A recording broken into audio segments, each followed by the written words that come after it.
made an announcement that the majority of the names are of Indians. 2008, the German Chancellor made a public announcement that we are willing to share this information with any friendly government that wants it. Now I want to ask all of you present here, after hearing this kind of a German offer, what would the government of India do? And what would an opposition in India do? The opposition was Arun Jaitley and Modi. The party in power was still the Congress. Both did not ask the Germans to give the names. I went to the Supreme Court, fought the case from 2009. Not one help was received from the, of course, the Congress government gave no help. But neither did I get any help from these rascals who are now ruling India. I call them rascals. They have no other better word for these rascals. Acha. Now, जिस दिन मोदी के government का swearing ceremony था, उस दिन उसी government का Solicitor General, under his covering letter, in compliance with the order of the Supreme Court, I told them that supply me the documents, the evidence by which you have tried to get names from the German government. They said, no, we have approached the Germans, they have not given us the names. They delivered to me under a covering letter 17 letters. मैं उनका एक दो letter आपको दिखाता हूँ, आप photograph दिखाओ कि ये जो फोटोग्राफ है, this is the photograph of Mr. Jaitley and the photograph of this Prime Minister of India called Narendra Modi. In each letter, they scored out the name of the author of the letter and the addressee of the letter. बाकी letter दिखाएगा. मगर एक जगह नाम तो निकाला, मगर एक ईमेल एड्रेस का तो भूल गए. मैं वो ईमेल एड्रेस निकाला. That email address turned out to be the email address of a madam called Anita Kapoor, who is the well-known friend of Mr. Chidambaram. She was the CBDT key. And this is not an address between the government of India and the government of Germany, but an address of an Indian department to a small tax office in Germany which deals with only double taxation avoidance treaty. Now I want people to understand what this double taxation avoidance treaty is. Double taxation avoidance treaty compels an honest businessman, an honest taxpayer, to pay tax in two different countries on the same income.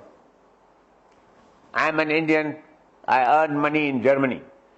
The Indian government is entitled to tax me on the whole income.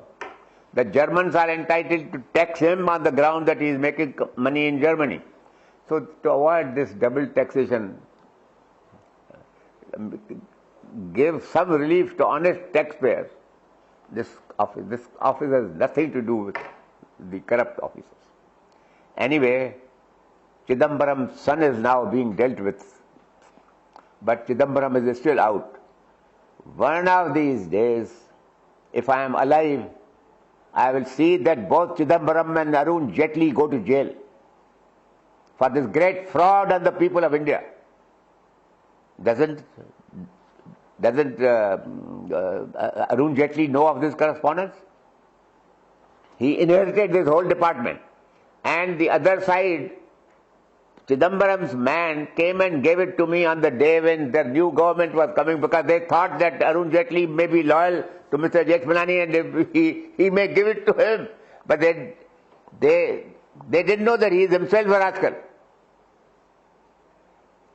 What is this Modi? What is this? And party president could कह दिया कि all talk about black money was an election jumla, a joke, a gimmick. I went to Bihar. And you shouldn't be surprised that I have been elected from Bihar now. I went to Bihar. Nitish Bhai called me to go and campaign for it. So I told him, I said, Mr. Nitish, dekho, I am now too old to come and campaign for you. I am running the 93rd year of my life. I don't have the energy to do it. Though I have more energy than all of them put together. So, doesn't matter. But I said, don't worry about it. You organize 2 meetings for me and see what I do. And I won't address each meeting for more than 15 minutes. He did it. So I want people of India to know what I said in these meetings. I told the people, I said, Mr. Nitish Bhai has called me here to campaign for him, but I've said no. But my campaign consists of telling you that if I was a voter in Bihar, I'll vote for Nitish and his party and his allies and bring him to success. And I wish him success, and I hope you will accept my advice, vote for this government. This required only 2 minutes. I said, but I have come here for some other purpose. And please, is there in this audience anybody who can guess what I have come for? Nobody could get up. I said, now I'll tell you the reason. That I am a highly educated person. I practiced law for 75 years. I know the crooks of the world. I know the good people of the world.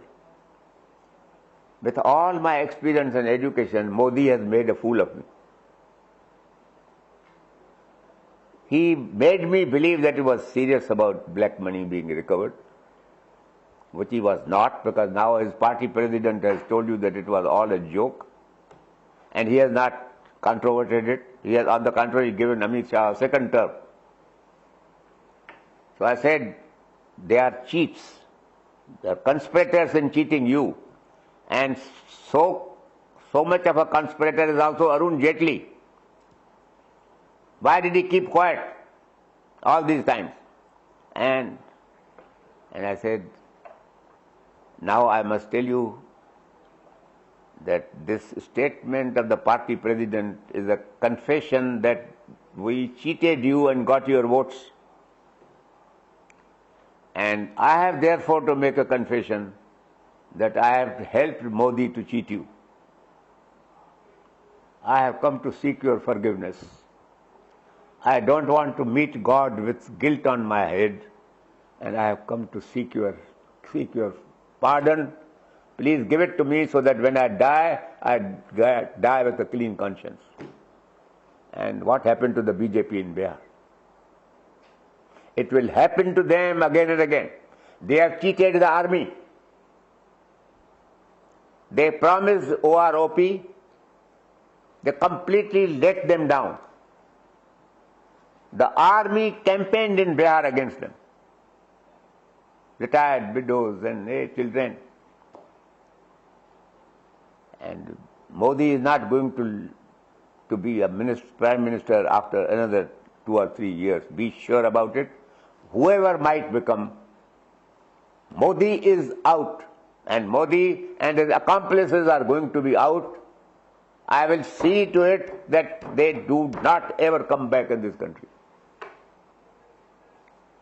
So, Bhaiya, this is the state of affairs. What have they done? What have they done to remove corruption? Nothing. What have they done to put honest people in jobs? Nothing. In the whole cabinet, there are only 2 persons about whose honesty I'm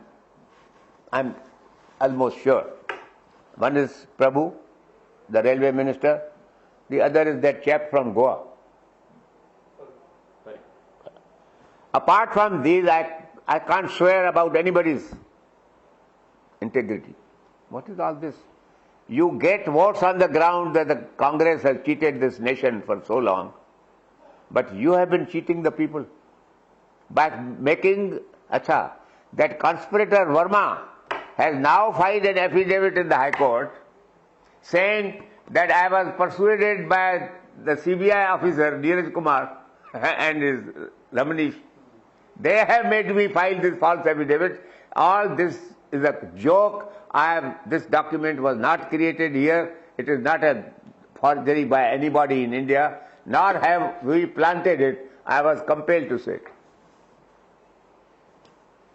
So this is the state of affairs, and you owe it a duty to the people of India that you should speak the truth, nothing but the truth. Already I must tell you, and I am ashamed that the Indian press has been bought by Mr. Arun Jaitley. Why did Modi make him a candidate from? What for that he made him a candidate from Amritsar? I wrote a letter to him that you have set up Mr. Arun Jaitley as a candidate from Amritsar. I have repeatedly told you that he is a crook, but you have now again put him up. Now the difficulty will be that therefore I will not go to Amritsar, because that will mean I should hurt you, and I don't want to hurt you, even though you have hurt me already. But be sure that he is going to lose, because Mr. Modi, you have done nothing for the Sikhs of Punjab. I have, and I enjoy their love and affection, and no Sikh is going to vote for this crook of yours. It happened. He lost by 1,25,000 votes. If they don't understand, please educate the people of India that even the press has let you down. Major newspapers will not publish my articles. My own paper, the Sunday Guardian, in which I wrote in April a long piece asking questions from Mr. Arun Jaitley, that please answer these questions, because if you don't answer these questions, then you are a cheat and a crook. My article, which I usually sent in the last 5 years, on Sunday morning when I saw the paper, that space was occupied by an advertisement. I was the chairman of the board. This is what happened to the chairman of the board of Sunday Guardian. And I resigned on that day, and I got in touch with members of the press that please, will you publish my article? Do you know that they had so arranged with the press that the press was not prepared to publish my article, because they had expressed instructions that Mr. Jethmalani's article should not appear. Ultimately, the Indian Express was the only paper which published my article. They published it as a paid advertisement, which cost me 13 lakhs. But I published that article. What kind of people do you have in this country? अरे भाई साहब, हम लोग आपका 100वां जन्मदिन मनाएंगे, तो आपको कुछ लगता है कुछ काम अधूरा रह गया है अभी जीवन में करने के लिए? बस अभी मेरा तो यही काम रह गया है बाकी, एक इन हरामजादों को जेल में भेजना, which I will inshallah do. आपके अंदर इतनी एनर्जी कहां से आती है भाई साहब? First of all, it is the act of providence. Second, I hope it is the good destiny of India. I get up in the morning and pray to God. I said, God, please give me 2-3 years more. See that I accomplish my one object, that will be my last act of service to the people of India. एक भाई साहब, आपने जीवन में बहुत पैसा कमाया है, बड़े बड़े केस के, इतने पैसे